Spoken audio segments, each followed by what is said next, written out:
Three, two, one. Hello, everyone, and welcome to the Skills for Mars podcast. Today, we are welcoming Dr. Jonathan Clarke, who is the president of the Mars Society from Australia. John, welcome to the podcast. I cannot tell you how happy I am to have you here and how excited because Mars is one of my passions as well. From remote, way more remote than you are, but it's something, I've been looking up to. Well, I'm very glad to be here as well. Cool. Thank you. Thanks for doing this. Now, I told you I have to admit I've been doing kind of a lot of reading on your 160 Mars program, looking at your journals and all of that, and it's quite fascinating. So towards the end, I would definitely, if I would like to share that with everyone. But before we talk about Mars, before we talk geology, your passions and your work, can you tell everyone a bit about yourself and how you got to do what you're doing? Hmm. Well, ever since I was old enough to look at books, I've been fascinated with space exploration, astronomy, other planets. And I was growing up in the era of the Apollo program. The very first crewed mission I can remember was Gemini 3, the first crewed Gemini mission. The first exploration mission I can remember was Luna 9, the first successful unmanned landing on the moon. Um, and of course, I can remember Apollo 11 and all the Apollo missions, and where possible, I listened to them live on the radio. So I've always been interested in that. And unfortunately, well, I'll backtrack. And so when I was in high school, I built models of spacecraft that went to Mars, would one day go to Mars with people. I read a lot of science fiction, as I still do, and I was working towards becoming an astronomer. But by the time I was at the end of my high school, I had to realize that my mathematics was just not good enough to be astronomy. But I'd realized that I could actually study, if you like, the star, the planet that I live on. And so when I was at university, I studied geology, and that took me on a career all over the world. So I tell people I've worked on 5 continents and 3 oceans as a mineral exploration geologist, as an academic, as a government geologist, and I've taught in several universities. But always in the back of my mind, there was this interest in Mars, and in particular, and planetary exploration in general. And then back in 2001, I was surfing the net at work, as you do, and I came across Mars Society Australia, and I thought, oh, that looks interesting. And so I looked at the page and discovered that this was a grassroots organization where people could do things, and in fact, they were looking for someone to lead a field trip through Central Australia to look at Mars Analogue sites. I thought I could do that. So after a little bit of inquiry and discovering there weren't some weird cult, I joined the expedition, Jantamara, that went to Central Australia looking for locations to set up a Mars Analogue research station. And before I knew it, I was running the Mars Analogue project. I was on the Mars Society Australia's board of directors, and the rest is history, as they say. So you've been already on about 6 missions, right? I've been on quite a few Mars Analogue missions to different stations, mostly to MDRS, but also to, which is in Utah, but also to FMARS in the Arctic. And I've done quite a few other analog missions, not to stations, but where we're looking at places around the world which have features, be they biological features or geological features that can teach us about Mars. As for example, to Rotorua in New Zealand, to Central Australia, to the Pilbara in Western Australia, with some of the oldest rocks on Earth, also to Ladakh in northwest India, and to Lonar Impact Crater, which is also in India. Mhm. So are you planning yourself to go to Mars as well? That would be nice. Okay. I'd like to think that at 61, I'm the perfect age to go to Mars. But the reality is that when we get to Mars, which might be in 10 years' time, but Hmm. perhaps 20 years' time, I'll be far too old. But hopefully I can still watch it on TV. Okay, because I what I read from Musk, it looks like the 2033 they're planning to launch the missions, right? Yeah, And start the 20, settlement. 2033 is a very good time to go to Mars because as the Earth and Mars travel around the sun, every 26 months they line up and you can send a spacecraft from one to the other. And every 15 years, the way they line up is really uh, very favorable. And that's the best time to send a mission. And then in between that time, it's not so good. And 2033 is that. Elon Musk is talking about sending people in 2024. I think he's trying to pull the wool over people's eyes, to be honest. I don't think that's going to happen. Yeah, what I like about him is that he's pushing things forward. At least you have this kind of a deadline that you have to get there. So Yeah. yeah, it might not be as bad. I believe as well that maybe it's a bit too early, but hey, let's see what he can do.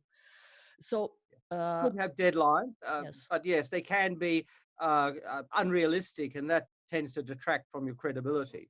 And they're just some things that take time. And getting ready for Mars, doing all the testing that you have to do, really will take a lot longer than 2 or 3 years. And this is why I wanted to talk to you, not necessarily to talk about the actual going to Mars, right, and how we are planning to travel and the technology and all of that, but mostly the skills and what it takes to be prepared to get there, so we can make it a success, right, rather than a failure. So w- when you think about preparing to go to Mars, how do you think about it? You guys from the Mars Society and people who are thinking about this there. So what's the preparation about? Sorry, could you say that again? You Yes. got a bit faint there. Mhm. So my question was, what are we doing right now to prepare to go to Mars and to make these missions a success rather than a failure? And what are you thinking about when you think about preparation? So what's Mhm. Mhm. All right. Well, I'm working on a number of projects. One of the biggest is we've been trying for many years now to get a analog research station built here in Australia. Um, there's a number of, other than being very convenient for those of us who live in Australia, it would be very useful to have a Mars analog station in the southern hemisphere, so that when uh, it's summer in the northern hemisphere, people can come down here and work in our winter, which is generally the time we do most of our field work. Also, it would be useful for people in other parts of the world, in Europe and North America, to be able to access a station like the Australian one. Mhm. And also, it's a very different design to the stations being built elsewhere, like High Seas in Hawaii or MDRS in Utah. It's quite a different shape.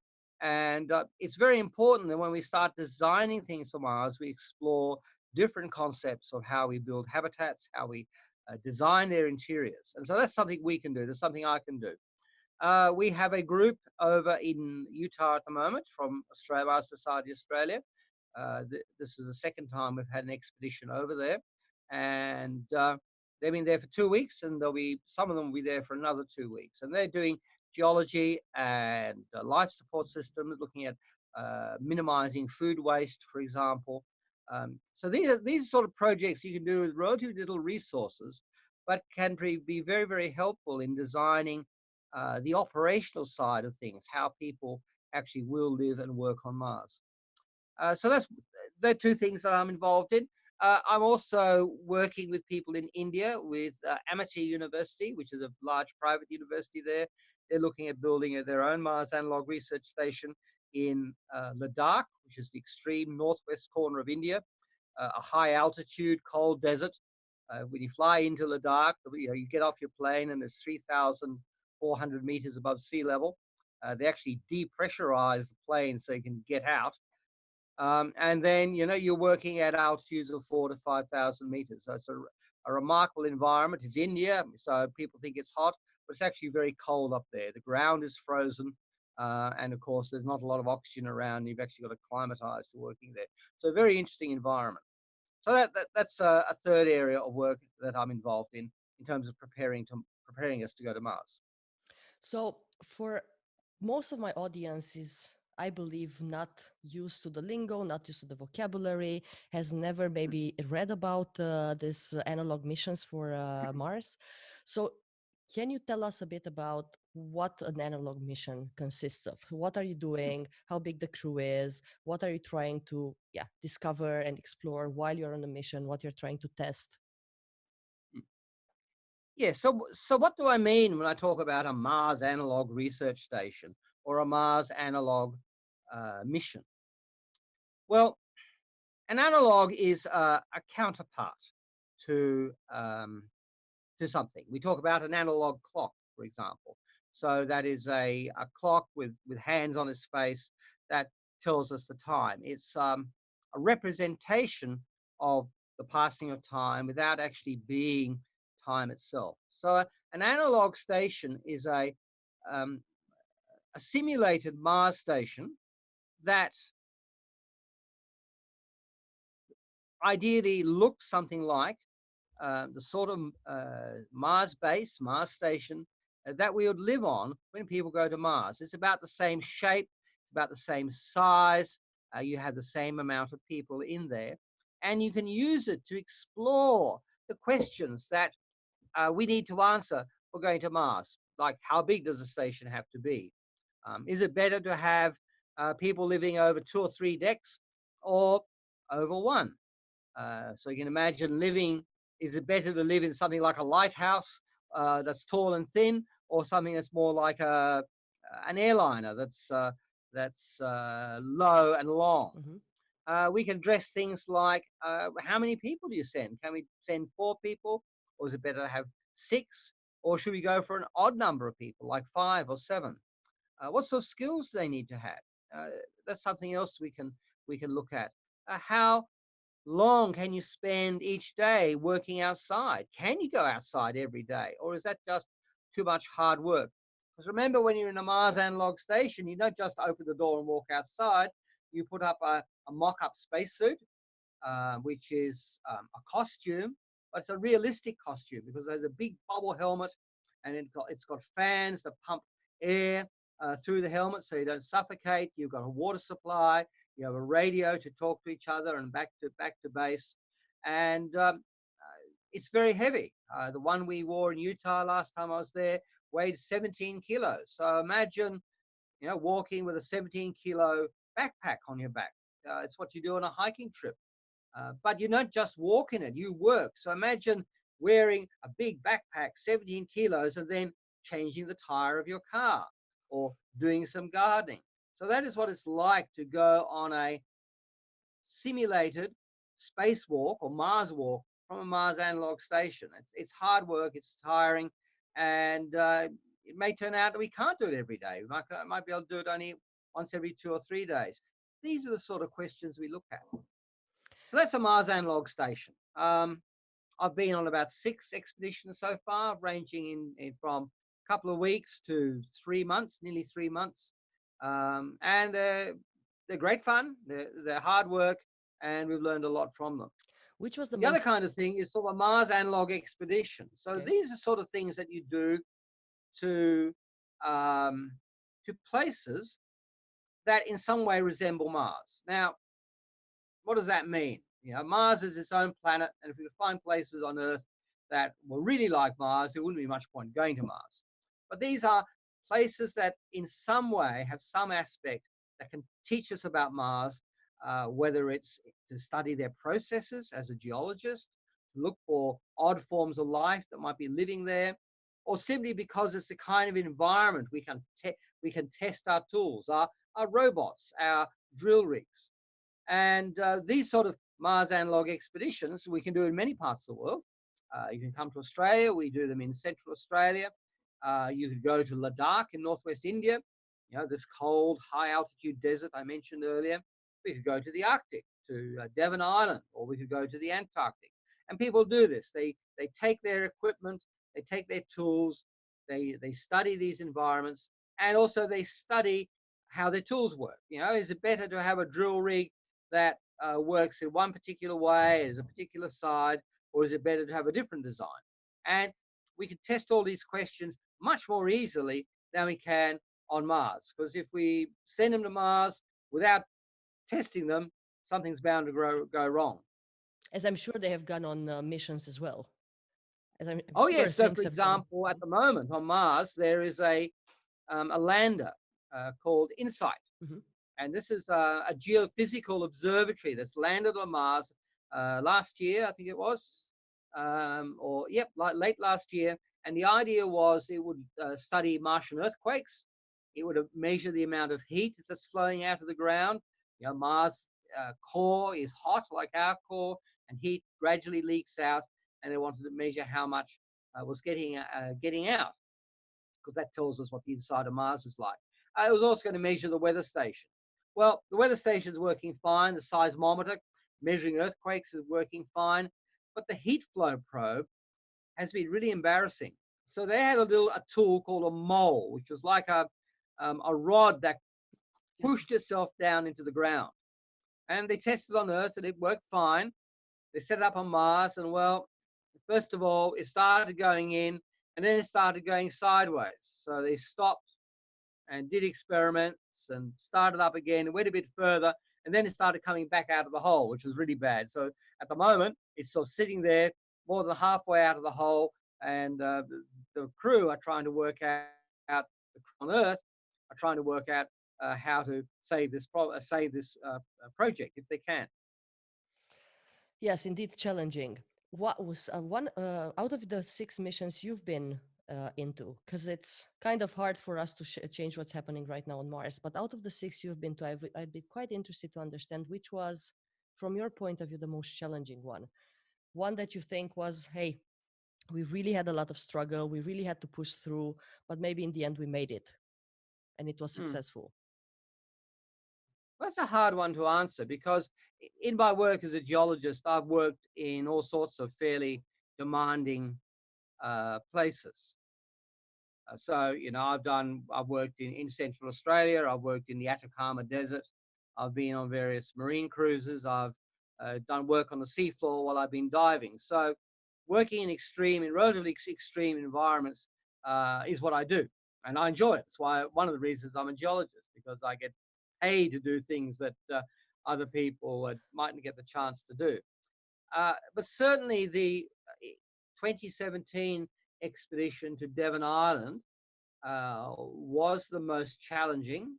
I enjoyed it immensely, but it's in the Arctic. So, for those of your listeners who know something of the geography, I flew to San Francisco, where I caught up with friends of mine who work for NASA there, and then it was about a 2-hour flight, a 2.5-hour flight from San Francisco to Edmonton, where they had the Winter Olympics many years ago.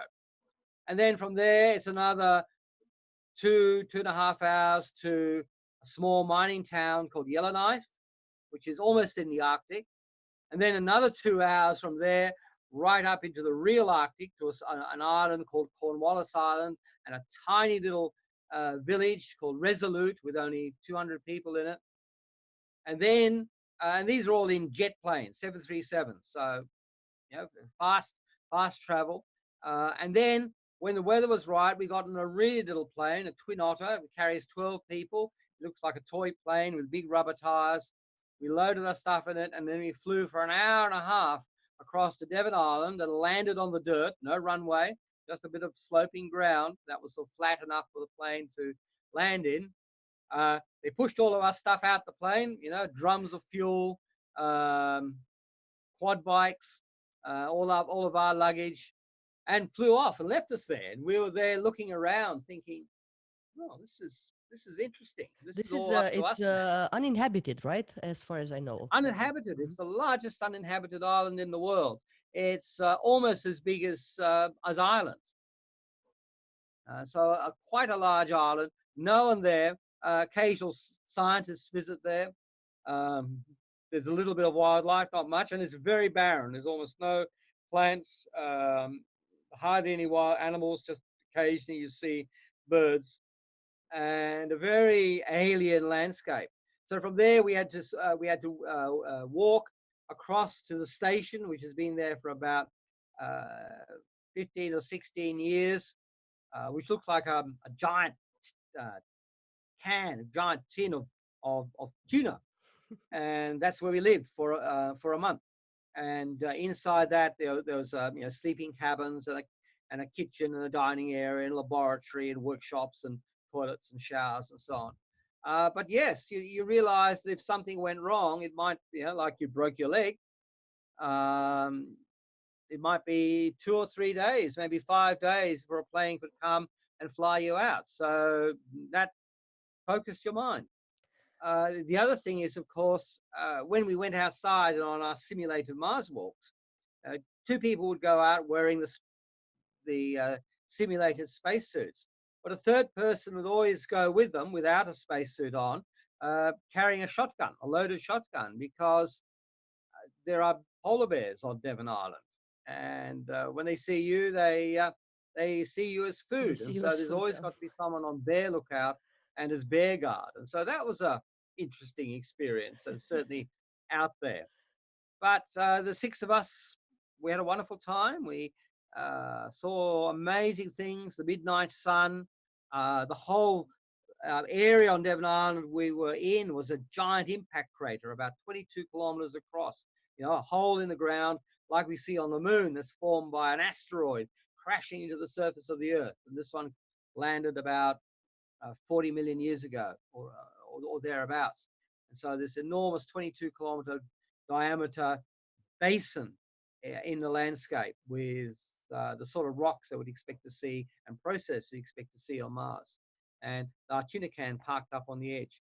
And when the time came to pack up, we loaded everything back onto a twin otter, which came, and it flew us out. We were supposed to do it all in one day, but halfway through, I got out first with all the rubbish, and then the weather changed, and the other people were sort of stuck there for an extra night before they could fly out. So it's endurance, right? It's a lot of isolation. It's a lot of hard work. What what else is it there that Uh, that is different than what we have to do on a normal job or on just yes, working in yeah, normal environment on Earth? and being sensible. And you're Mhm. always being aware. Look, if I'm out here, what could go wrong, and how do I make sure it doesn't? And if it does go wrong, what do I do? But really, perhaps the biggest key is to be there with people you like, that you trust, and that you love. That they are your crew becomes like your family. They're different from you. They have different interests and so on. But you've got to work together, help each other. To when they have problems, and they help you when you have problems. And look, these people, I'll do it again with that crew as well. They're a fantastic group. Do you know So each that other before group you made it possible. I definitely, and then a lot of my questions are around the team as well. And to start with, do you know each other when you start these missions, or you know some people but the others not? Because sometimes I have the feeling when I read your journals that maybe some of you knew each other before or have spoken before, and some not, but I'm not sure. Well, the expedition to Devon Island was the second half of a longer project. So we had all been in Utah Hmm. for a 3-month expedition at FMARS, at the MDRS station, MDRs, yeah. pardon me, beforehand. So we all knew each other really well from that. But before that, everybody knew at least one or two other people on the expedition. So, for example, when we went to Utah, there was myself, another Australian, Anna Lee. Hmm. So we work in the Mars Society together. So we knew each other quite well. We've been on expeditions to New Zealand and to Ladakh, India. There was another girl from India, Anushri. We knew her from Ladakh. And although she hadn't been to MDRS before, she has spent about 2 years providing mission support. So she had a pretty good idea of how the place ran. And the other people, there was someone from France, someone from Canada, another one from the US, someone from Japan, and someone from Russia. All of these people had been to MDRS before as crews, sometimes with each other. So everybody knew at least one or two other people already from our side. And yeah, we clicked really well. How important do you And think for the future, sorry. right? For how important do you think for the real Mars expeditions? How important do you think that people should know each other before and maybe have been to such simulated analog places before they go together on Mars? Is it important, Oh, or do you think this absolutely, can be really built? important. Absolutely essential. Hmm. So you'll be living for years on Mars with these people. And for those in your audience who have been in share houses, you imagine spending 2 or 3 years with someone you really dislike or really annoys you, uh, and doing that in a place where you can't move away. So it's really important that people can get on, they can respect each other. Even if they argue, they can argue in a way that's constructive and not destructive. And yeah, the way to train for that is for people to live and work together and go on yeah, expeditions together. So when people go to the International Space Station, they have spent years working together in Houston, in Moscow. They do intense field training, not because when you're on the International Space Station, you need to know what it's like to live in the Arctic or go hiking through um, the Ural Mountains or the Grand Canyon. But these sort of experiences allow people to bond and also say, well, look, I really like going with that person, but that person, they're very good, but they're not my sort of person that I'd like to do this with. And people, like kids in a playground, they sort themselves up into compatible groups, and without too much hassle. And we'll do the same with Mars. And people often say, well, what was it like? Did you argue? I say, no, we're good friends. And they say, well, what did you do? And you think they imagine you sit there staring at each other for hours on end, waiting for someone to pick their nose or burp or something, and then you sort of grab them by the throat. It's not like that. You're working 12 hours a day, and then you've got to have dinner, and then you might have an hour or so where you can listen to some music or read a book or watch a DVD or something together, and then you go to sleep. You are working really hard. You haven't got time to sit there, glaring at each other. Um, you people have some funny ideas what it's like. you actually wrote in one of the journals that what created tension was not so much the relationship between you, but mostly the relationship with the control, with the mission control.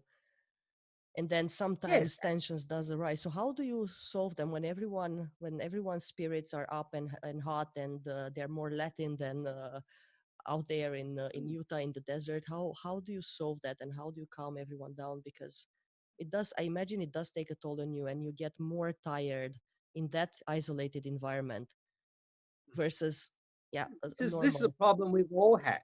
Hmm. Most of us, if we're in management, we think, oh, the people who work for us, gee, they're really thick. They don't do what they're told. They don't understand the problems. And if we are the workers, we also management hasn't got a clue what's going on. And of Always. course, people in the army, the soldiers say, the generals don't understand what's going on, and they send us off in the wrong direction. And the generals think, well, the soldiers are really competent and so on. And the way we overcome it on mission control is these issues of mission control. It's the same thing. You've got to really put yourself in the other person's shoes. You've got to be very patient.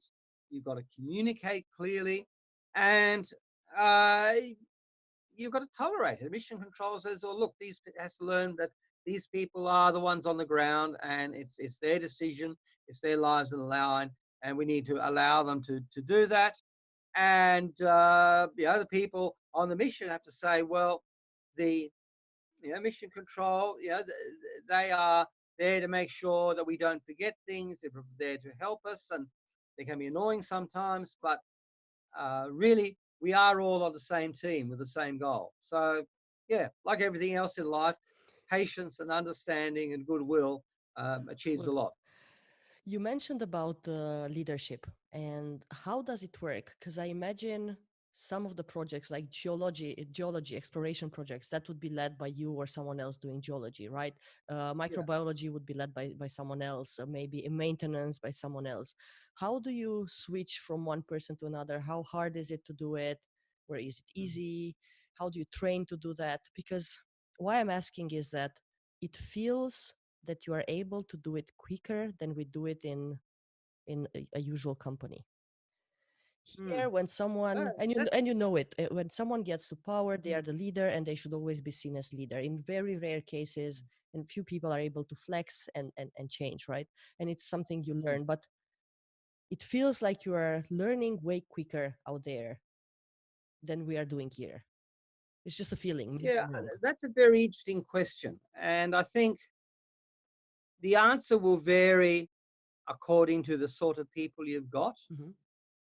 and partly, I think, to the culture, because different cultures, some cultures are very egalitarian and very consultative, and very relaxed about how they do things. Other cultures are a bit more hierarchical, and one person is in charge, and the others do what he or she says. And it's not right or wrong. It's just different ways of people working together. And I think if people are happy to work with either of those, that's good. But there are some general principles. I mean, first of all, should last 2.5 years. To expect one person to be the leader the whole time is a big ask. Um, so, the leaders, if you have a nominated leader, that leader has to be prepared to work consultatively with people. Um, At the same time, there are often situations which um, you need someone to take leadership. So, for example, during landing on Mars, you want the pilot to be in charge. You don't want the crew psychologist saying, "Well, I think you're showing a bit of stress there. You should lie down on the couch and talk to me about it." The pilot has to be allowed to land the spacecraft. If it's a medical emergency, obviously the doctor is in charge. You don't want a mechanic saying, "Well, I think that person's plumbing needs Yes, to go yes. together in this way." Shut up. Let the doctor do their job. Um, What if it's a general so, crisis where multiple skills and professions are involved? mm, Does it ever happen when someone becomes a ma- leader because they can manage the situation and solve a problem more than because that they have a certain skill or yeah, knowledge to do it? that's usually not in a crisis Mhm. situation. That sort of tension would generally arise over competing use of resources. Like, look, I want to do an EVA, a Mars walk to one particular location, and someone else says no, I want to go together. And you get around that, as we do on Earth, by planning. Mhm. Okay, we make sure that everybody gets enough of what they want in terms of the resources to be satisfied with the outcome. And you make sure you deal with people who are mature and sensible, and they're not going to be stubborn and pig-headed. And usually, you can work and negotiate your way around so that everybody is at least reasonably happy. One thing we found on previous trips that was useful was um, you do have a designated commander who sort of has to sort of have the big picture about where we're going, of the overall mission goals.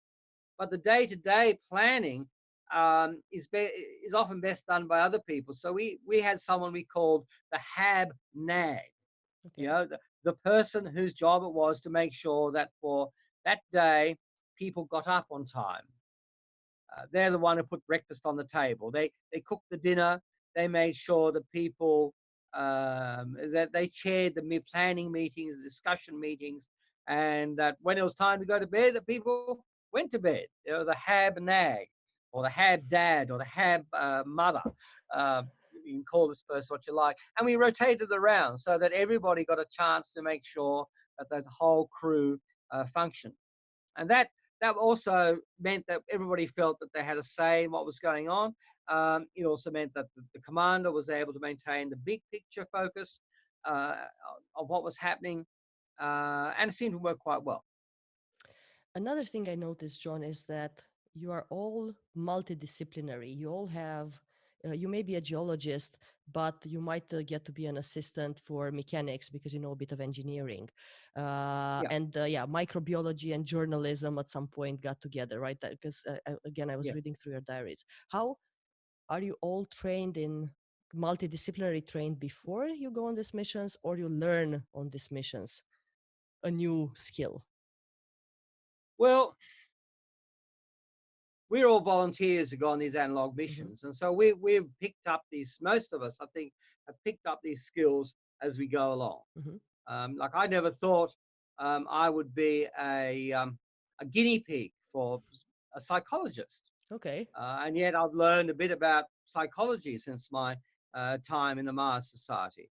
Um, I've learned a hard. I never thought I'd learn how to shoot a gun until I went to the Arctic, and we did training to be the bear guard. So the circumstances have created that, and you also have to realize that with only say 6 people on your crew, one person, you can't just be focused on one task. You've got to be able to cook, you've got to be able to clean, you've got to be able to do basic maintenance, you've got to be able to communicate, as well as doing the thing you really like doing, whether it's engineering or photography or geology or whatever. And for a real Mars mission, everyone will be formally trained in several skills as well as their main one. Um, because, for example, someone might get sick, and if your geologist gets sick, other people have to know enough geology to go and complete their task. If your doctor breaks her arm, the rest of the crew have got to know enough first aid and basic medicine to be able to deal with any illness or any injuries that come up until the doctor's recovered. So crews will be cross trained um, across the board as well as having their own specialization. And so you would advise for anyone maybe training or thinking of going to Mars to have these skills upfront, right? To be multidisciplinary upfront rather than try to learn Yes. them on the spot.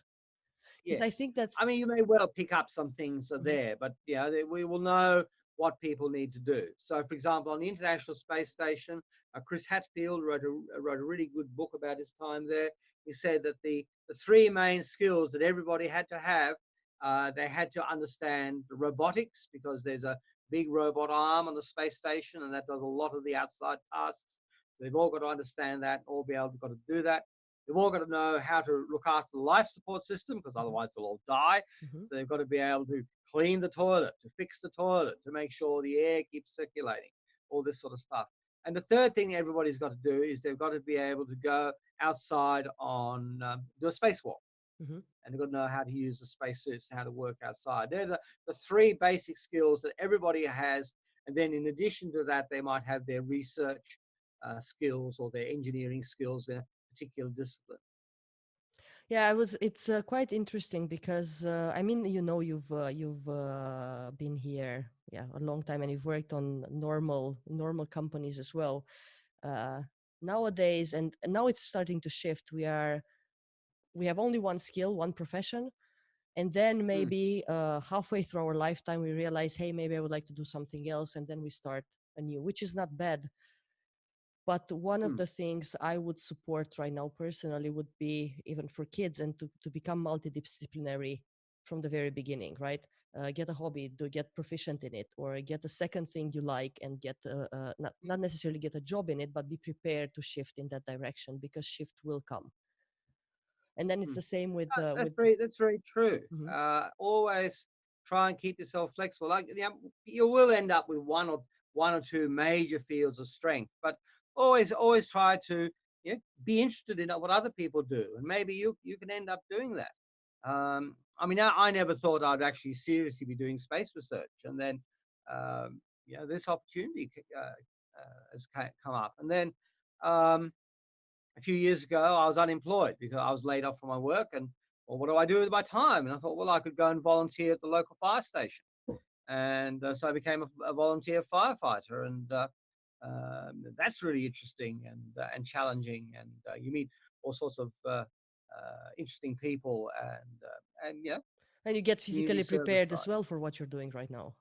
Yes, I mean, if anybody, it's always good to do things that challenge you outside your comfort zone. And everyone's different. For some people, that might be just, you know, going on a boat is really challenging because they get seasick, or going in a plane. Other people, um, it's more like rock climbing or parachuting. But yeah, everybody should. I think it's good if you could do things that take you outside your comfort zone. You learn new skills. You do things that you think you couldn't do, and it helps with life in general because you learn how to deal with the unexpected, which we never know when that'll happen. So on analog stations, what takes you the most outside of your comfort zone? Is it the isolation? Is it the type of going out there on EVAs, which are extra vehicular activities? What takes you out of your comfort zone most of the time? The paperwork. I did not expect So, this. So I know. I didn't think you'd expect that. Well, as I said, I'm a geologist. I'm used to working outside. I'm used to working in remote areas of small groups of people. So that's part of what I do. Even though I'm a government worker servant, even though I've worked at university, I really do not like the paperwork that is necessary to make a Mars station run. The daily reports you've got to write all the time to keep mission control happy. You've got to read their reports. If something goes wrong, you've got to get all the instructions, then how to fix it, then tell them that you've done it, and so on. And it's necessary, but I really do not enjoy it. so do you report it for research purposes? Do you report it just so they understand what's happening, or both? I imagine. Well, a lot of it's just so that they know what's happening, that they can keep a track on supplies like food and water, um, fuel you're using, and so on. So this is part of the communication Mhm. that you do. You're also writing things for. You might be doing interviews, uh, and because when you're in a station, there's no real-time communication, unlike we have. So you've got to write things out and send it by email. And then the horrible editor at the other end says, "Well, no, I don't like what you wrote there. You got to rewrite it," and so on. And so I think I kept a work diary when I was in Utah last time, and I think something like uh, maybe as much as a third of my working day was spent doing paperwork. So And how does that schedule now that gives me to a question. How does the schedule look like? So out of 12 hours, 3 4 hours is paperwork. What are the rest of the 12 hours? all right. Well, I've actually written this up as a paper, and I'm purely on my own day. But we do a 6-day week, so you work 6 days, and then you take one day off where you just do your own stuff, beyond what's absolutely necessary for the house, for the Mhm. habitat, and so on. So um, there's cooking, there's housework. Housework never stops. So you've got to do cooking and washing up. You've got to do cleaning, and that's roughly an hour for each meal. I mean, a person who cooks does have to clean up, but someone's got to do it. So, you roughly spend an hour per meal per person. There's housework. I mean, particularly in Utah, it's a very dusty place. Dust comes in. You've got to be constantly sweeping it up. You've got to be vacuuming it. You do other maintenance. So you might be pumping water around.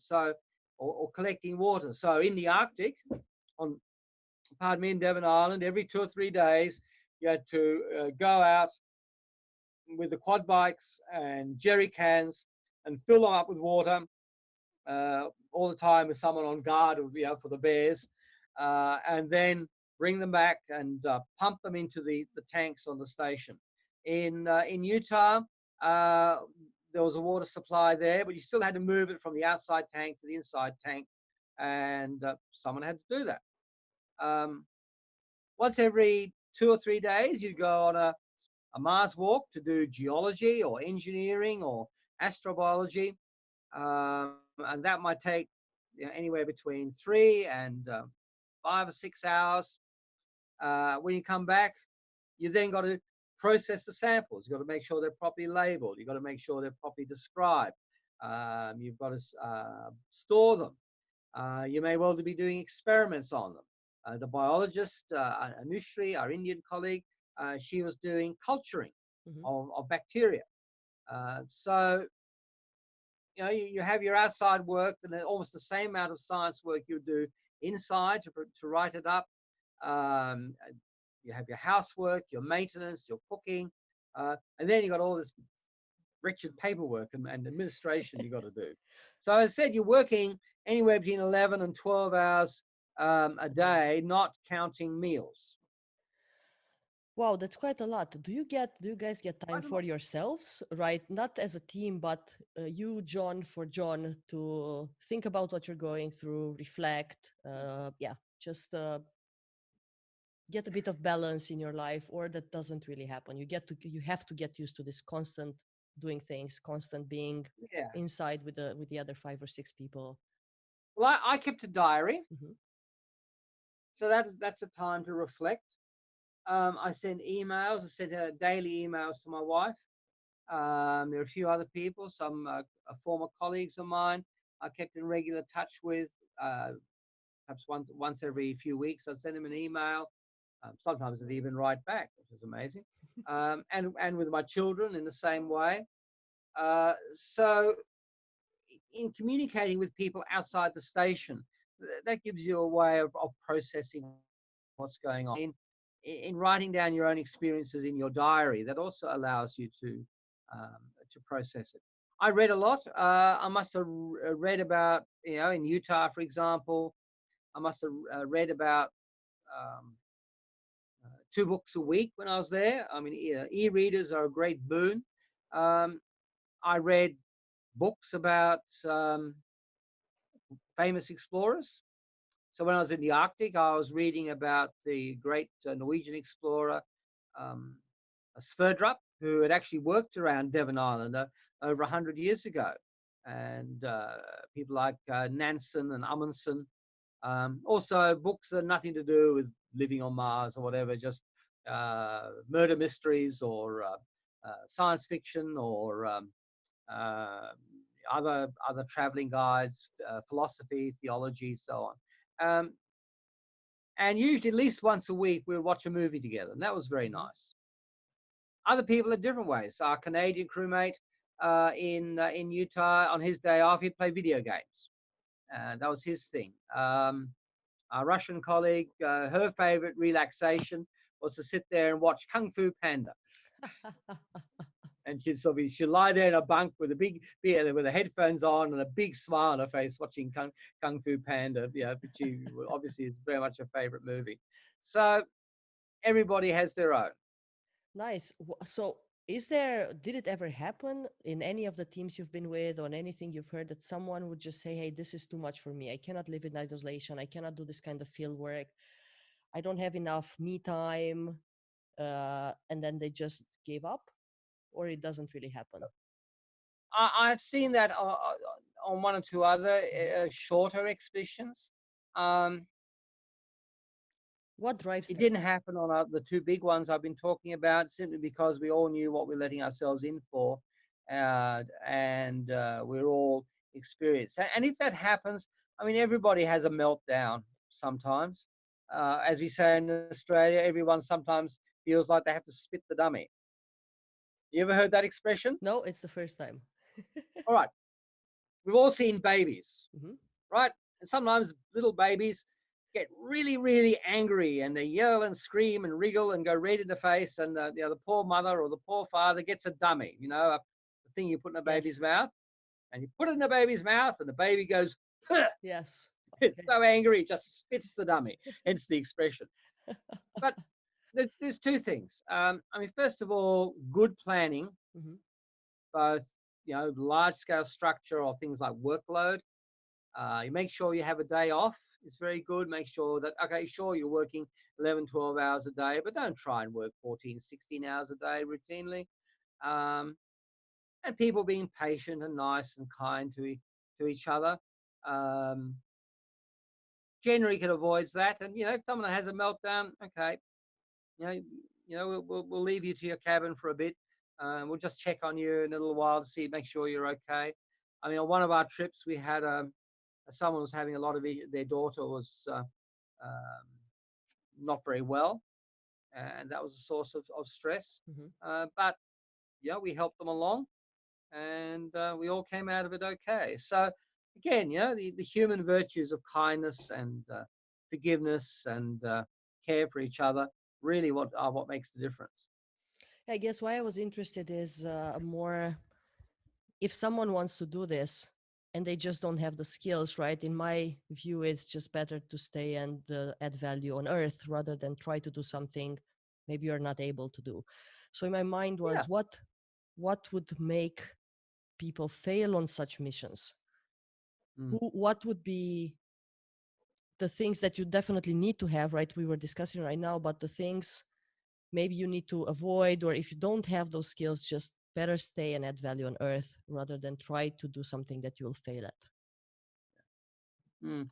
Well, the thing to remember is, if we take the Apollo program as a guide, 24 people went to the moon Hmm. during Apollo, right? But there was something like 400,000 people who worked on the program. Right? I mean, there were, you know, PhD engineers and scientists. There were the little old ladies in the brass factory Hmm. that built the spacesuits. There was the cleaners who made sure that people had a clean office to work in. There were the security guards who Yeah. kept out the rubberneckers. Uh, there was the artists and the journalists. I mean, there was room for even for the accountants and the managers. Whatever your skills are, there's something for you in the goal of getting people to Mars. And there's thousands for every person who'll ever go to Mars. There'll be thousands, tens of thousands of people We're going to work on working, this. going to work to make sure that happens. So then then the stuff comes back, Hmm. and the people work on the images and the data and the rocks and all the other samples for material for years and years to come. So look, if you're not someone who likes living and working in closed spaces, or you don't like working in dangerous environments, well, it's fine. There's something else for you to do. And so I think that's the first thing. And the old philosophical thing: know yourself, know what you can do, know what you can't do, and work out perhaps there are things you thought you couldn't do which you can do as well. Yeah, and hopefully this would give people a bit of an idea of what you need to be, how you need to be built, what kind of skills you need to have, what you need to develop, so you can get on such missions. John, what Yeah. makes a preparatory mission, analog mission, a success or not? Or do you define it as a successful or not? Well, like pretty well everything in life, planning and preparation prevents poor performance. Hmm. What's poor The rule. performance in such a mission and what's good performance? Well, so for example, for every month. Oh, I'll backtrack. Hmm. We've currently got this crew at NDRS, a group of Australians who are there for 4 weeks. It's taken over a year of planning and preparation for that. Yeah, it was finding the crew, working out how long we're going to be there, working out what they were going to do, working out the funding for that. And a whole lot of because these people, I mean, some are from one side of the country, and others from other sides of the country. One person is actually from New Zealand. Um, just having constant communications, be it on Zoom, or be it by phone, or be it by email, so that even if people have never met each other before, they've got some idea of what the other person is like. And that's all part of the planning and preparation. So in doing that, that generally is what makes something successful. Uh, People end up having an understanding of who people are, having a common vision, an understanding of the goals, and people can then make it work. I mean, the worst thing you want to do is get a bunch of random people throw them together and say, right, live in that tuna can for 4 weeks, and hopefully one or two of you come out at the end relatively sane. I mean, that's the worst thing you could do. Yeah. So perfect planning and preparation prevents pathetically poor performance. And when you talk about goals, do you have goals like how many EVAs you should have in an amount of time? How much I don't know microbiology research you should do, and what would be how does goals sound like? What's a goal? Well, we have for the current expedition, we had a daily plan which was worked out ahead beforehand, which everyone worked out. We worked out together. It wasn't just one or two people's ideas. It was a group idea, a group plan.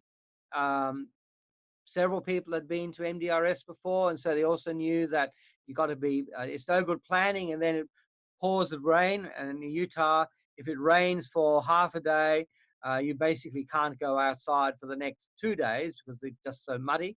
So you've got to have room in there for unexpected things. And if it's raining or if it's snowing, well, okay, you just don't do it. And no point complaining about it. It's just the way it is. Have a backup plan. And yeah, planning like that is really, really helpful.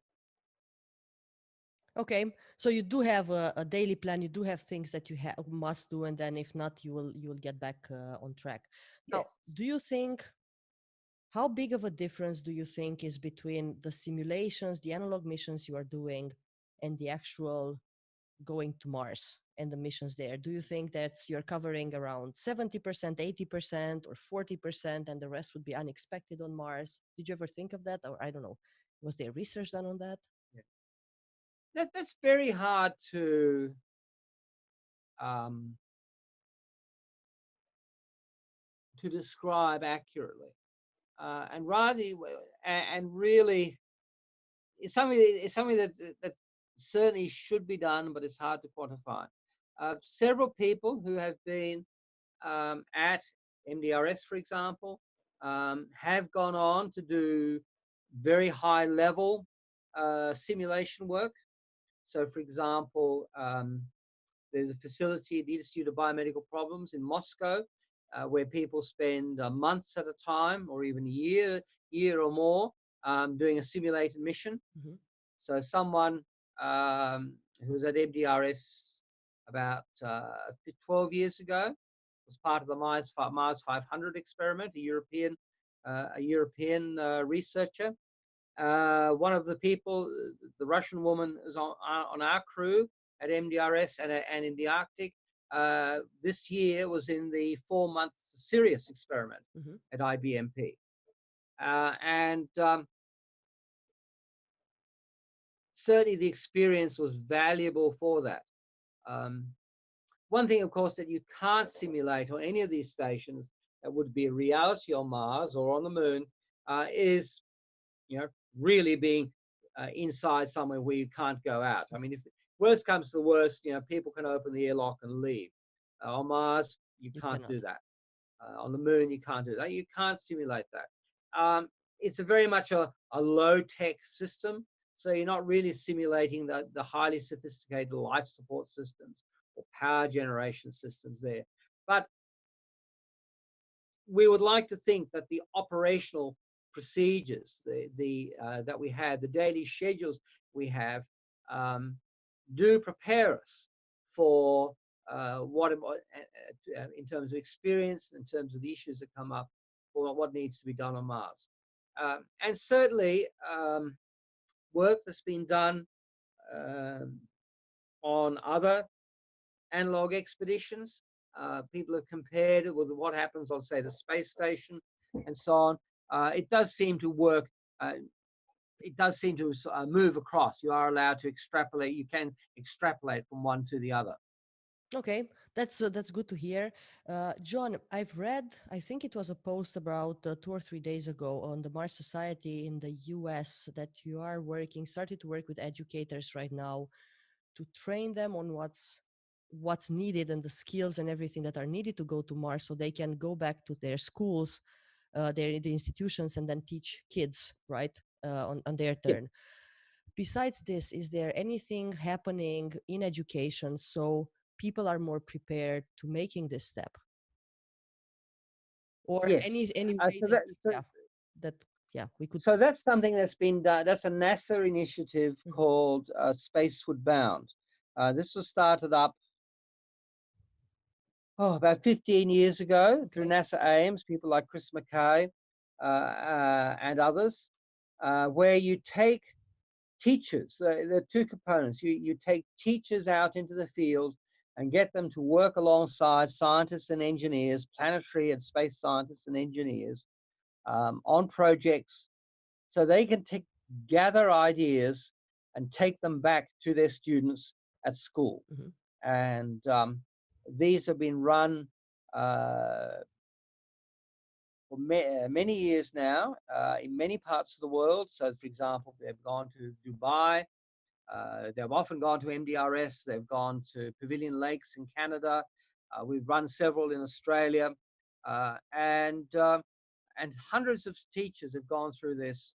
Teachers from the US, from Canada, from Latin America, from Europe, from Australia, New Zealand, and in India, and other countries as well. And it's hard to calculate the impact of this. But these students go back, and these teachers go back, and they've worked with hundreds of students about um, what space means to them, what space might mean to the students, what Mhm. careers that they might be able to pursue in that. What the vision of knowing that our Earth is a small, fragile planet in the cosmos, and why we must look after it. Um, Does it it's help? incalculable, but Do I'm you sure see? I'm Do you sure see it had a any? major effect.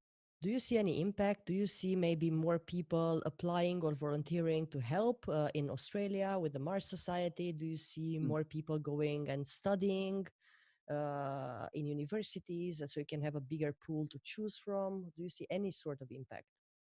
mm. Um,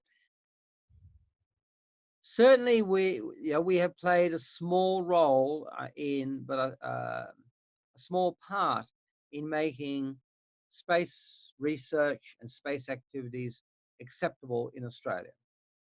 For when Mars Society Australia started, there wasn't a space program in this country. There was actually a lot of official hostility to doing anything other than buying services from satellites in space. Just over 2 years ago, we actually set up for the first time a space agency in this country. And now, just a few weeks ago, it's become possible for people to actually officially start working in terms of human space flight and planetary exploration. And so, our role has been very small in that, but I think we have been part of that. If you look at the people who've gone to the Mars Desert Research Station, when that first started in 2002, there are only 4 or 5 crews going there every year. Now there are 20 or so crews that Okay. go there every year. Um, 20 years ago, nearly 20 years ago, when it first started, they had to go out and recruit people to work there. Just Mars Society members, a few people who work for NASA, and so on. Now there is a 2-year waiting list for people to go and work Okay, at so that's a good MDRS. sign. That seems like there's an It's a impact. huge sign, Mhm. um, and they could they could run it all year round if they had the resources and the staff to do it. As it is, it runs for 6 months of the year. And even then, there's a 2-year waiting list, and 2/3 of the people apply, they knock back. So That's good. yeah, Can that's very good. can And there have companies, been other sorry. stations set up all over the world to do this sort of stuff. There's 2 in China now. There's one in Poland. There's one high seas in Hawaii. People are looking at doing stations like this in Australia, in India, in potentially in Dubai. Some are very research focused. Others are more sort of space camp type focus for children. Um, but they show it's an enormous and growing market and interest in this sort of work. Yeah, it's quite fascinating. I mean, for the first time in human history, we actually have a chance of getting out there. So, yeah, it should get a bit of traction. Yeah, John, yeah. could companies, private companies, public companies do something to help with this, to promote and hone the skills that are needed to go to space? Yes. So, for example, a number of companies have used these facilities for their own research. So, for example, I know at MDRS there have been, in addition to all the space agencies, Mhm. NASA, European Space Agency, IBMP in Moscow, and so on, have used MDRS and other facilities for their own research. Companies like Lockheed Martin and Boeing have sent people to these stations or allowed their people to go to gain experience there. Certainly, Elon Musk has generously supported a number of the facilities at MDRS, like the solar power system and one of the observatories there. So there certainly is a company interest in these. Do they help? So besides their interest, besides gaining something out of it, Hmm. is there help Well, coming, certainly, for and can they do example, something yeah. to support you rather than just, yeah, collect? Well, they pay to go there, so that helps. Okay. But also, so for example, we look at the solar panels, but a lot of the equipment at at MDRS is a result of donations from the Musk Foundation or from Elon himself personally. So there is interest there. Um, Sometimes odd places people supported it. IKEA has fitted out the interior of MDRS. I mean, by providing the sort of furniture that we Hmm. need and the flat pack furniture on Mars. Um, some companies have used these stations for advertising. Hmm. There's I think there was it might have been either Land Rover or Mercedes actually filmed an ad outside MDRS, and of course they pay for this privilege. But also, it's good PR for the Mars It's good, Society exactly. too, It's good because PRs for the Mars Society as well. yeah, It helps both. so everybody's happy. Hmm. Perfect. Any anything that you would like to tell people who are maybe afraid and think of going to Mars as something very scary? Maybe like, Well, hey, I don't want to be on the first crew that goes to Mars. I will die on the way, or anything. Yeah, what will happen if I need to get out and I cannot? There's no. it there are hazards, many hazards about going to Mars. I think through testing and planning and choosing the right people, we can make the risk of those hazards Smaller. uh, small enough to make it worthwhile. Uh, but everything that we do as people has a risk involved, and every great achievement of of, um, of civilization has, whether it's building a cathedral or creating a work of art, or exploring a new frontier, has a degree of risk to it. If we're not prepared to take that risk on board, we might as well stay at home. And uh, and the risk, of course, doesn't have to mean danger. It can be um, a risk of a financial risk. It could be a risk of people thinking you're nuts. In my case, no, you go and pretend you live on Mars. You must be crazy. It may be a risk of um, your career not working out because you choose to do something which then turns out to be a failure. Um, but you have to be prepared to take a degree of risk to achieve anything in life, whether it's going to Mars or going on holiday. True. John, if people want to find out more about Mars, the Mars station, the MDRS, the FMars, Yes. what's the best place for resources? Because I've seen a quite Well, few, but what's the best place? both these stations have websites. Hmm. They both have Facebook pages. So the US Mars Society's website and the FMARS and MDRS websites and the Mars Society, MDRS, and FMARS Facebook pages are good places to start. And I will And of make course, sure there's I a will lot of link them. very good. Sorry. I will make sure I will link them in the Yeah, description. yeah, yeah. I think there are I mean, if you want to explore Mars by yourself, Google Earth has a Mars page. You know, you can actually open Google Earth and you click on the little icon at the top that's sort of a planet with rings, and you can go from there. You can go to Google Mars, and you can look at all sorts of images of Mars from different space missions. Oh, I didn't know If you that. want to find, I yeah, will have a look. yeah, Okay. yeah. So you know, let me open mine. I mean, this is as this is just the standard Google Earth, not Google Earth Pro or anything. Come on, chug chug chug. Up the top, there's a list of there's a line of icons, and one of them is sort of like Saturn. You can see a little orange planet with rings around it, and you click on that, And it takes you to and Mars. a drop Mars. down box will come up for Earth, Moon, and Mars, and the sky. And you just go on, you click on the Earth one, or the Mars one, and you can get maps, you can get images from various space missions, and there's also information there about different things as well, just like there is a normal Google Earth.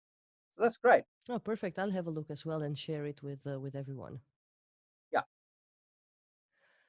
John, I know it's late for you. I think it's already 9 p.m. there, something like that. 8:30, 8:30. I but it's think been a long day. it's yes. I thank you very, very much for agreeing to do this podcast, but also for doing all this crazy pioneering work. I think it's really, really important, and it's really nice that someone gets us prepared to actually be able to do something that we can do.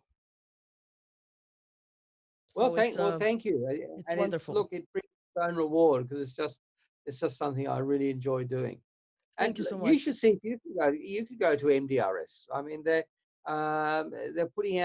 put out a call for volunteers uh, for next year. Okay. I mean, you could go and you could be Yeah, the on the spot reporter. I would love to do that actually. Yeah, Seriously, you should that's you should do yes, that. yes. There's That's even been a Romanian crew there, okay. yeah, several years ago. Okay. I didn't notice the Romanian crew among all of this because I did read mostly about your missions, but Yeah. I will have a look. So you should go. Look, I can really recommend it. And look, if it turns out to be really hard, it's only 2 weeks. You can survive anything for 2 weeks. I agree. And it's just yeah, proving your skills and getting better. As I think Yeah, Anushri had in one of her reports, what's happening is that you just rise. It's you just grow. yeah. And Anusha is an amazing person. I mean, she is someone who really, you know, went well and truly beyond her comfort zone to achieve the mission. So I've got yeah, quite an incredible lady. Yeah, I think you're all incredible guys for doing this. Bit Yeah, crazy, a bit and look, incredible, a mix. yeah, and look, if you go to MDRS, I mean, the landscape there is just so mind-blowingly beautiful. It's a classic Western US landscape of mesas and buttes and red rocks, and it's just, big sky. It's just absolutely amazing. I will keep you posted. I'll have a look and I will keep you posted. Oh, why not? All right, Cool. fantastic. John, thank you so, Oh, so much. Enjoy your Saturday evening, enjoy your weekend, and thank you for all the great thank work you. you're doing. All right, Take and we'll care. keep in touch. Keep in touch, John. Take care. Thank you. Bye, bye, Good day. bye. Good night. Good night.